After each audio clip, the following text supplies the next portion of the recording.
The squared circle is often romanticized as the ultimate proving ground of human will, an ancient amphitheater where discipline, raw power, and technical elegance collide beneath the blinding heat of modern spotlights.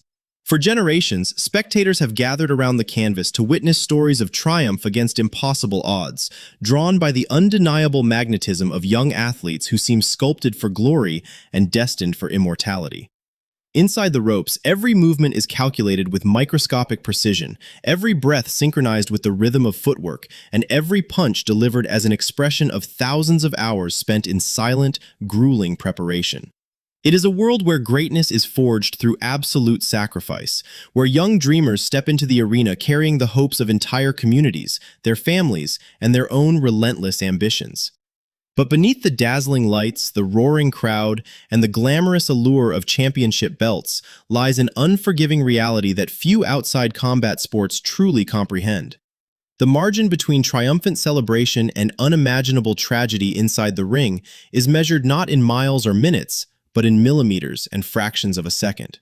Every exchange carries a profound biological toll, a delicate dance on the precipice of human endurance, where the body is pushed far beyond its natural boundaries. When the bell rings, the gladiators surrender their safety to a strict framework of rules, protocols, and the watchful eyes of officials whose sole existence in the ring is to safeguard human life amid brutal combat.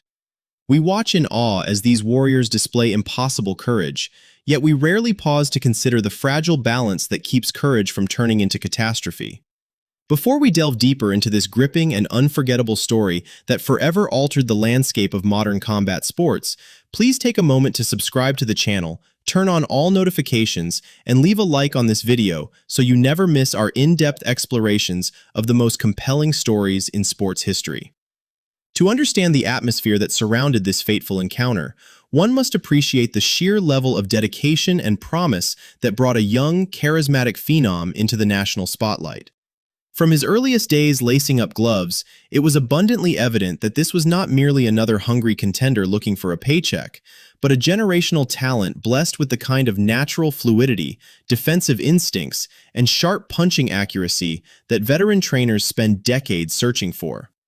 He moved across the canvas with an effortless grace that seemed almost musical, slipping punches with subtle shoulder rolls and countering with explosive combinations that left his opponents bewildered and his supporters ecstatic. There was an aura of inevitability surrounding his rise, a radiant confidence that resonated far beyond the gym walls and captured the imagination of fight fans across the globe.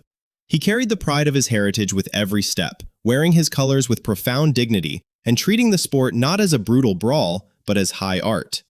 Each victory in the amateur ranks and each subsequent professional triumph felt like another deliberate step up the ladder toward world championship glory, building an undefeated record that reflected both supreme athletic gifts and an extraordinary work ethic.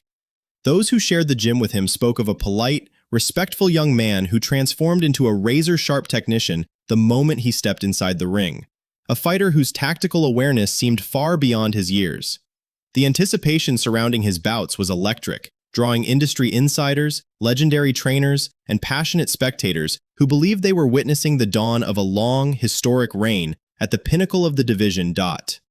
On this particular evening, the arena was filled with a palpable sense of tension and expectation, the kind of heavy, charged air that always precedes a high-stakes clash between two fiercely determined athletes who have everything to prove and everything to lose. The bright lights beat down relentlessly on the crisp white canvas, casting sharp shadows with every movement as the fighters completed their final warm-ups in the locker rooms.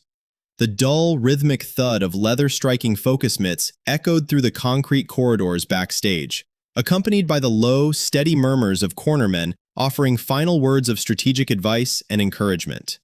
When the fighters finally emerged into the arena, accompanied by blaring anthems and the passionate roars of the gathered crowd, the atmosphere reached a fever pitch. In one corner stood the pristine, undefeated prospect, radiant with youth, confidence, and supreme technical ability, his eyes laser-focused on the task ahead as he performed his final pre-fight rituals. In the opposite corner stood a battle-tested, physically imposing adversary, a rugged and uncompromising competitor whose entire style was built upon relentless forward pressure, physical intimidation, and an unyielding desire to derail the rising star's momentum. The stylistic contrast was striking, promising an enthralling tactical chess match between classical finesse and raw, aggressive force. As the referee summoned both men to the center of the ring for the final instructions, the crowd fell into an expectant hush, waiting for the opening bell to unleash the inevitable collision of wills. When the fight commenced, the young technician immediately took command of the tempo, using his superior hand speed and crisp, stinging jab to establish the distance and dictate the geometry of the canvas. For the opening sequences, it appeared to be a masterclass in modern boxing, as he effortlessly controlled the center of the ring, pivoting away from danger and landing clean, sharp combinations that showcased his elite pedigree. Yet, almost from the very beginning of the contest, subtle signs of an unsettling, dangerous dynamic began to manifest within the exchanges. As the physically aggressive opponent found himself repeatedly outboxed at range, he began forcing the action into close quarters, leaning his heavy frame forward and initiating rough, chaotic clinches along the ropes. Within those tight, smothered exchanges, where the view of the referee is often partially obscured, punches began landing in areas strictly forbidden by the universal laws of combat sports. These were not the standard body blows or incidental impacts that naturally occur in the heat of close-range infighting. These were deliberate, forceful strikes aimed directly at the most vulnerable anatomical structure of an athlete's body. The back of the head is universally recognized in medicine and sports regulation as a critical zone where the human skull offers minimal protection, where vital neurological pathways and the delicate connection between the brainstem and the spinal cord reside. Even a single unguarded impact to this sensitive region can disrupt the body's delicate internal equilibrium, setting off a cascade of unseen trauma that compromises a fighter's equilibrium, vision, and basic neurological function. As the rounds ticked away, the pattern of these prohibited blows became increasingly brazen and frequent, shifting the entire moral and physical balance of the contest. The young prodigy, well aware of the profound danger these illegal strikes posed to his well-being, repeatedly turned to the official in charge, raising his glove, pointing to the base of his skull, and verbally protesting the unlawful tactics of his opponent. In any combat sport, the third man inside the ring bears an absolute, sacred responsibility to enforce the established rules without hesitation, to protect the participants from unnecessary and unlawful harm, and to penalize infractions before irreversible damage can occur. Yet, despite the clear and repeated signals coming from the injured fighter, the bout was permitted to continue with minimal official intervention, leaving the young technician trapped in an increasingly perilous situation. While he continued to demonstrate breathtaking bravery and unyielding heart, fighting back with every ounce of skill and determination he possessed, the cumulative toll of repeated illegal trauma began to subtly alter his movements, his reflexes, and his cognitive clarity. The spectators in the arena, caught up in the dramatic intensity of the physical contest, could see the visible strain on his face, sensing that beneath the surface of this championship-level battle, something profoundly troubling and dangerous was steadily unfolding beneath the bright lights of the ring dun. The middle rounds unraveled into an agonizing display of escalating physical peril, transforming what had begun as a high-level exhibition of tactical boxing into a harrowing struggle for basic survival. Every time the fighters closed the distance, the contrast between lawful engagement and blatant infraction grew increasingly pronounced. In standard pugilistic competition, fighters are conditioned to absorb impact across the heavily padded guards of their gloves, along the solid bone structure of the forehead, or across the fortified musculature of the torso and ribs. However, the human anatomy possesses no protective armor or structural reinforcement at the posterior base of the cranium. When illegal rabbit punches strike the suboccipital region, the mechanical shockwave is transmitted directly into the brainstem and the delicate vascular networks that supply vital blood flow to the cerebral cortex. Despite the obvious severity of these strikes, the relentless assault continued unabated round after round.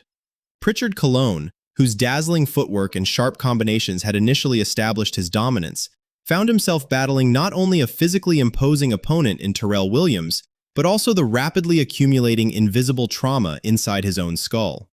The young prodigy kept demonstrating remarkable composure under extreme adversity, attempting to reset the distance with his stinging left jab and pivoting off the ropes to create clean angles. Yet with every clinch, another forbidden strike landed with sickening thuds behind his ears. Between rounds, The atmosphere in the corner grew increasingly tense and laden with an unspoken dread. Sitting on his stool under the blazing arena lights, sweat pouring from his brow as the corner crew applied ice and water, Prichard looked noticeably altered. The vibrant, razor-sharp focus that had defined his earlier rounds began to give way to a distant, troubled expression. He repeatedly reached back to touch the nape of his neck and the base of his skull, urgently explaining to his father and chief trainer that the pain radiating through his head was unlike anything he had ever felt in his entire career. He described intense dizzy spells, shooting pain down his spine, and a sudden clouding of his vision that made tracking incoming punches nearly impossible.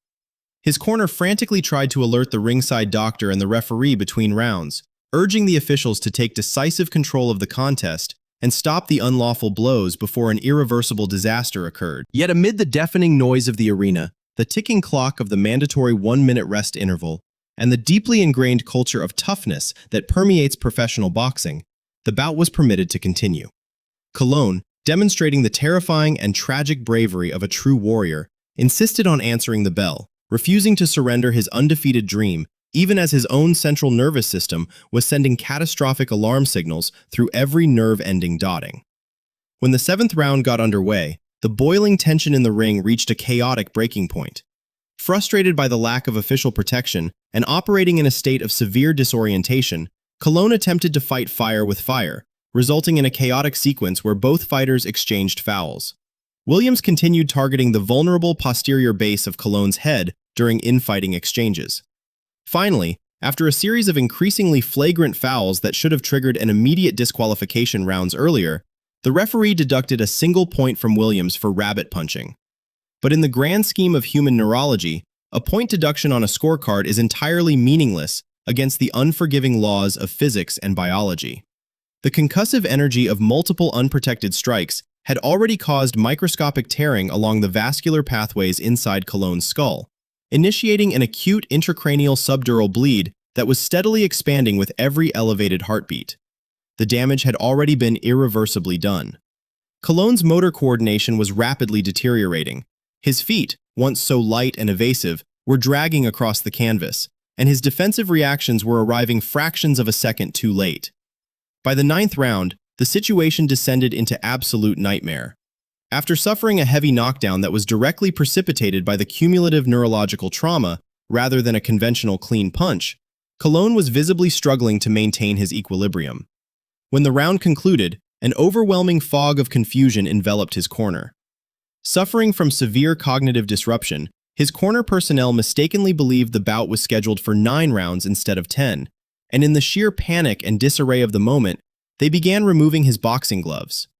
By the time everyone realized that a final 10th round remained, Colón was disqualified for having his gloves untied and removed, bringing an abrupt and bizarre end to the contest. But the real catastrophe was only beginning to reveal itself away from the cameras. As Colón walked back toward the locker room corridors, his legs buckled beneath him. He was overcome by severe projectile vomiting, agonizing headaches, and complete loss of motor function. Backstage, he collapsed into a state of total unconsciousness, prompting terrified screams for emergency medical personnel. The arena medical staff realized in horror that this was not a simple case of post-fight exhaustion or standard concussive shock, but an acute, life-threatening neurological emergency requiring immediate, desperate surgical intervention. Sirens wailed into the night as an ambulance rushed the unconscious young fighter to the nearest trauma hospital, where a team of neurosurgeons was assembled on emergency standby. Diagnostic scans immediately confirmed the worst possible fears: a massive left-sided subdural hematoma, an extensive pooling of blood between the brain and the skull that was exerting catastrophic pressure against the delicate structures of his cerebral hemisphere and brainstem. In the operating room, surgeons performed an emergency craniotomy, removing a substantial portion of his skull to relieve the suffocating intracranial pressure and evacuate the expanding hematoma. For several agonizing weeks following the surgery, Prichard Colón remained in a deep, medically induced coma, suspended between life and death as monitors beeped steadily in the intensive care unit. His devastated family kept an unbroken vigil by his bedside, holding his hand, praying, and waiting for any subtle neurological sign that their beloved son and brother was still fighting within the silence of his damaged mind. The undefeated boxing prospect who had entered the ring that evening with the world at his feet was now engaged in the most harrowing battle of his existence. A battle not for championship belts or sporting immortality, but for the basic spark of biological life. The aftermath of that catastrophic night sent seismic shockwaves through the global sporting community, forcing an agonizing and long overdue reckoning with the systemic failures that permit such preventable tragedies to occur. In the immediate wake of the fight, as emergency neurosurgeons battled around the clock to save the life of a gifted young athlete whose entire future had been shattered in a matter of minutes, the harsh light of scrutiny turned toward officiating standards, the enforcement of safety regulations, and the fundamental culture of combat sports. For far too long, the boxing establishment had treated illegal strikes to the posterior base of the cranium as minor infractions, routine fouls that were frequently met with passive warnings rather than immediate, uncompromising disqualifications. The tragic trajectory of this contest revealed in the most devastating manner possible that an unlawful blow to the suboccipital region is not merely a tactical breach of conduct, but a direct, lethal threat to human survival. The medical reality was undeniable.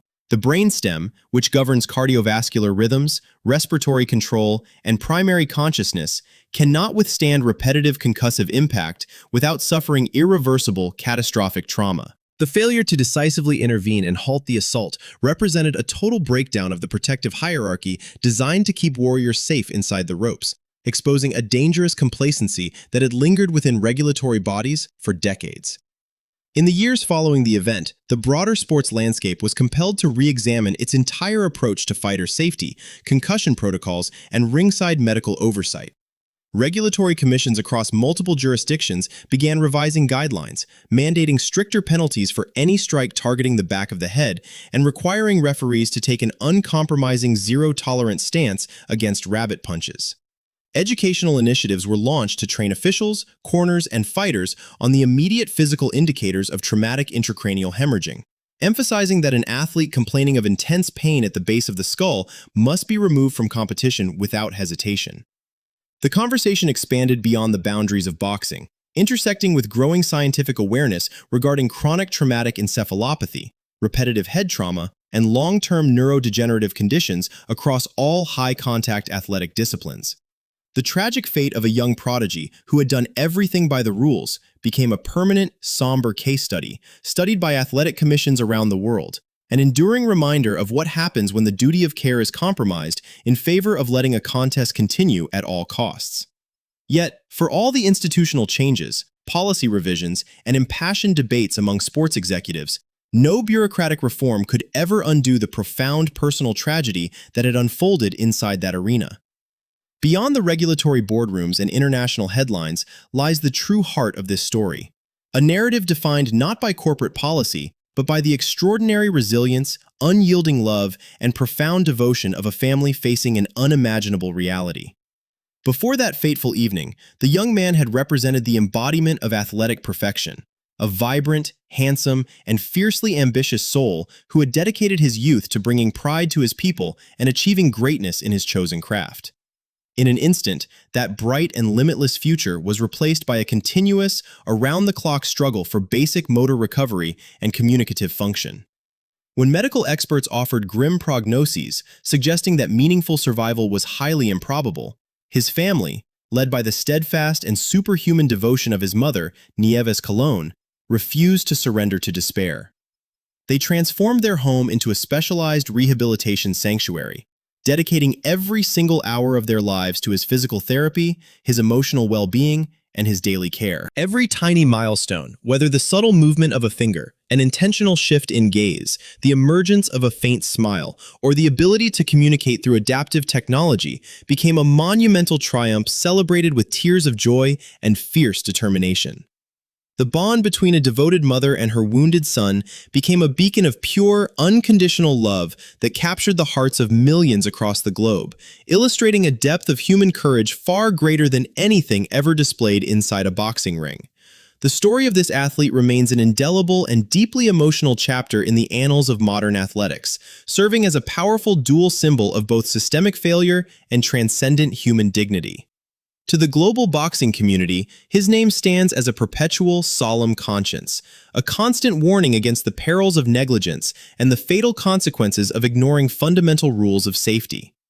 Every time a referee steps into the squared circle today and immediately cautions a fighter against throwing illegal rabbit punches, the memory of that fateful bout echoes through the instructions.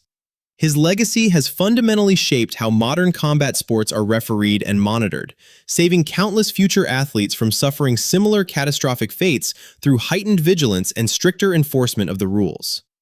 Fans, fellow fighters, and sports historians continue to look back at his early career with profound admiration, remembering a masterclass stylist whose brilliance inside the ropes was matched only by the sweetness and humility of his character outside them. The tragedy of what was taken from him will always bring a deep sense of sorrow to those who love the sweet science.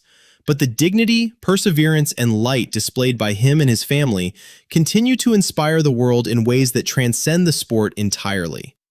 Ultimately, this unforgettable narrative forces everyone, from casual spectators to seasoned analysts, to look past the theatrical spectacle of professional athletics and recognize the fragile humanity of the individuals who put their lives on the line for our entertainment. It challenges society to value the health, safety, and long-term dignity of competitors far above the fleeting excitement of a violent contest or the financial interests of promotional enterprises. True courage is not measured solely by one's ability to absorb punishment and stay on one's feet when the body is breaking down. True courage is found in the willingness to stand up for the vulnerable, to enforce accountability without fear, and to walk alongside those who face life's heaviest burdens with unwavering grace and devotion. The young champion whose destiny was so cruelly altered beneath the arena lights may have been denied his rightful place among world champions on the record books, but in the hearts of millions around the globe, he occupies a position of honor that time can never diminish. His journey remains a profound testament to the enduring power of the human spirit, a reminder that love, family, and inner nobility can shine through the deepest darkness and leave a lasting mark upon the world that will never be forgotten.